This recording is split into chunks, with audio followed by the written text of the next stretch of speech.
Hey everybody, it's Jason Blaha here, and today I wanted to share something with you guys that came up when I was discussing, actually with CJ Allen. We were having a private conversation a bit, and with me pointing out to him that I'm actually going to probably cut curls completely out, or pretty well have at this point. They don't seem to be helping my arm development, and when I had the biggest arms I've ever had in my life, I was doing tons and tons of weighted chin-ups, tons of barbell rows, all of that. And as I always tell you guys over and over, I'm not anti-isolation work. I do some isolation work. I promote doing isolation work. What I try to tell people is that isolation work on top of compounds, if you're on a good system, may not add any additional size or performance to a muscle. In some cases it will add a little bit. In other cases it won't add anything if your workload is sufficient already. The whole point normally when people are doing isolation work is oftentimes to correct a balance by backing off on the compounds for the dominant muscles and throwing in extra isolation work to balance things out so they slow down the growth of something else or cause it to stop growing at all. It is really one of the best uses for them, but even then we can debate as to whether that's always the best way to do it. Now, healing to study to me, which I thought was interesting. I've seen stuff like this in the past, so this one was a pretty good study. I'm going to link the abstract for you guys down below.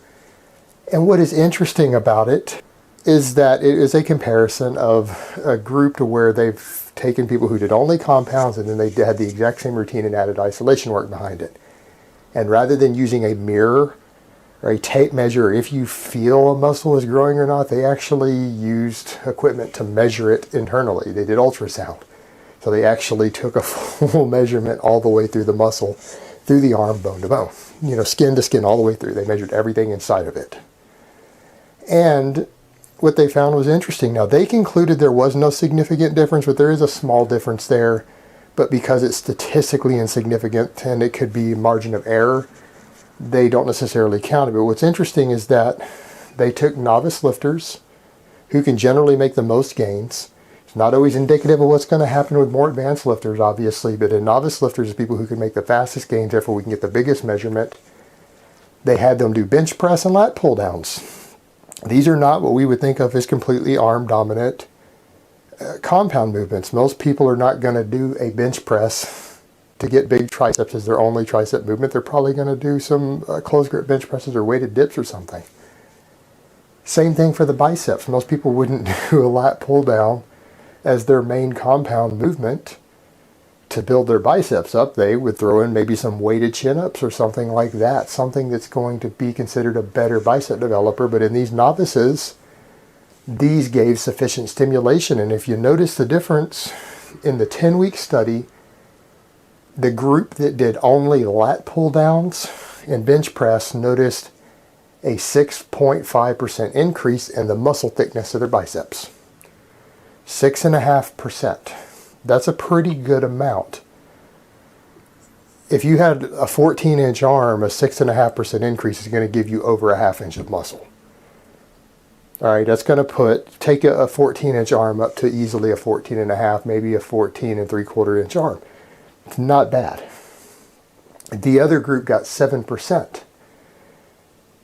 And while that might seem significant that it was a 0.5% difference, what that means in the real world, a 0.5% difference, if you did that over time, you still wouldn't notice it. Meaning, if you could sustain a 0.5% every 10 weeks for an entire year, that's only a 2.5% increase.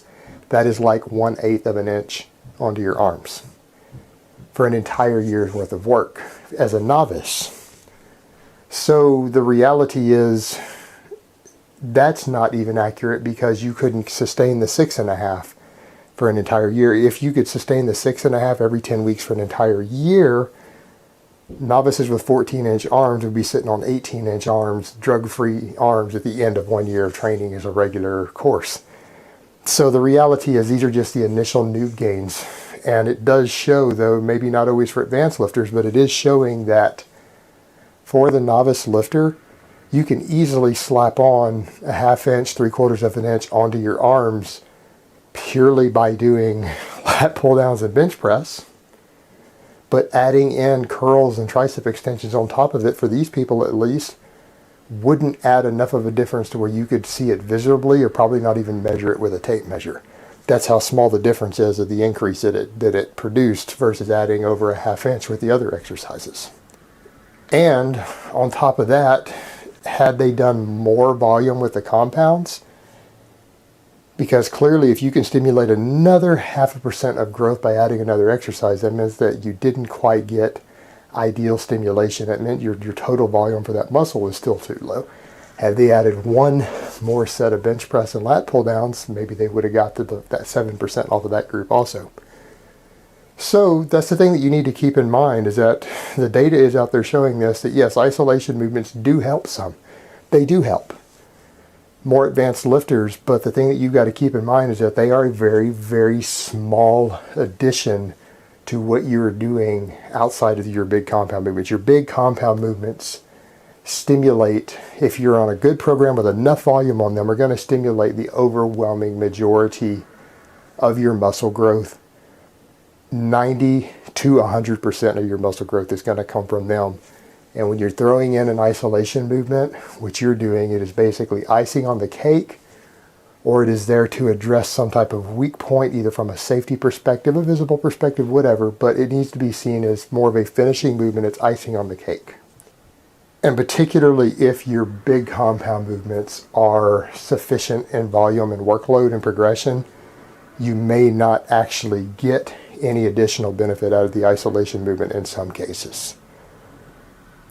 So just keep that in mind when using them. Use them as the tools that they're intended to be. Don't just throw random isolation work at stuff and hope and assume that it's going to improve the situation. Alright guys, but that's really all I have to say on that today. I hope it has been informative, and I will talk to you guys next time. And don't forget to subscribe, to like, and to share my videos if you enjoyed the video. And remember everyone, new merchandise is available. We now have different colors on the shirts, tank tops, hoodies. So I want you guys to go and buy everything. And if you can't afford to buy everything, consider taking out a loan. But let me give you guys a bicep shot before I go. Oh, my biceps.